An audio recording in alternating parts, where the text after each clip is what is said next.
একটি রাইটার এমনটা লিখেছে যে একটি মেয়ে ক্যান্সারে আক্রান্ত। মেয়েটি তার প্রেমিককে বলেছিল, আমি তো মরে যাব, কিন্তু তোমাকে ভালোবাসবে কে?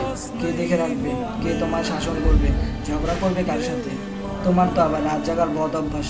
তুমি না খেলে কে তোমাকে বকা দিয়ে খাওয়াবে? কে গান শুনিয়ে ঘুম পাড়াবে? তুমি বরং একটা বিয়ে করে নাও প্লিজ।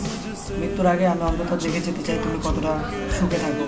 ছেলেটি কথাগুলো শুনে কেঁদে কেঁদে মেয়েটিকে জড়িয়ে ধরে বলল, চুপ করো, একদম চুপ। তোমার ছাড়া আমি আর কারোর হতে পারি না। তুমি আমার পাগলি, তুমি মরবে না, তুমি মরতে পারো না। তখন মেয়েটির চোখ বুজে অশ্রু ঝরে পড়ে, খুব কষ্টের সাথে ভাবতে থাকে যে এমন ভালোবাসার মানুষকে ছেড়ে যেতে হবে। মেয়েটি বলল, জানো, আমার অন্ধকারে অনেক ভয় লাগে, অথচ দেখো কয়দিন পর চিরস্থায়ী অন্ধকারে থাকতে হবে। বলো না কি করে থাকবো? আমার না খুব ইচ্ছে করছে তোমার বুকে মাথা রেখে সারা জীবন শুয়ে থাকতে।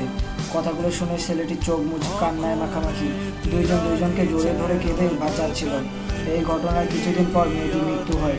ছেলেটি প্রতিটা রাত মেয়েটির কবরের পাশে বসে থাকে।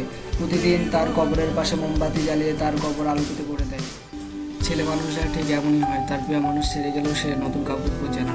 কিন্তু ফ্যামিলি প্ল্যানের কারণে অনেকেই অনেক রকমভাবে ছেলে বিয়ে করা লাগে।